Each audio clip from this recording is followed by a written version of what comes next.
Christian Leuprecht, Professor of Political Science, Royal Military College of Canada and Queen's University. So as part of the security theme, we're looking at the dynamics that our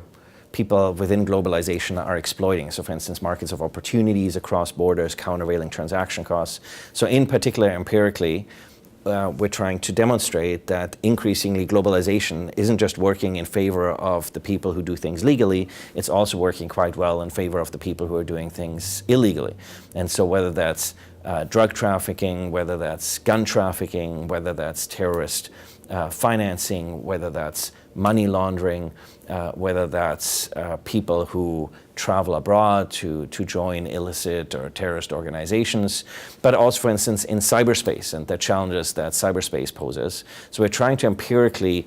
understand these spaces better. In particular here, we're applying social network analysis as an innovative method to try to get us to understand the actual nature, characteristics, attributes, and vectors of these particular flows so that we can provide more evidence in terms of policy-based, evidence-based policy decision-making. And then on the other hand, we're looking at the regulatory mechanisms that are emerging to try to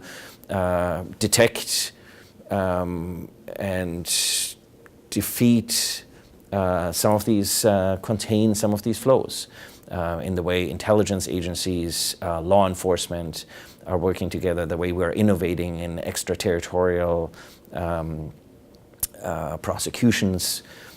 So the mechanisms and broader governance arrangements such as in cyberspace, the Budapest Convention, so international efforts to find a common ground on norms, values, processes, and approaches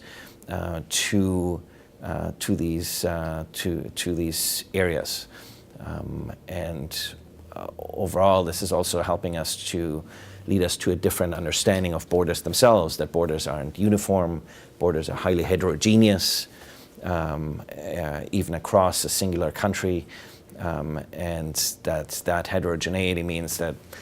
in the aftermath of 9/11, when we've made centralized sort of security policies, that these have often not served the interests of local communities and have not been sensitive to different cultures across these heterogeneous borders that we're observing. And so how can we make more effective policies that mean that we can affect behavior to disincent illicit behavior, trying to encourage legal behavior, so trying to get us out of this enforcement securitization paradigm at borders and using policy mechanisms more effectively, and being more sensitive to the fact that when it comes to security policy, neither one size fits all, nor does the application of one size fits all serve our communities and borders well, and taking a more nuanced approach.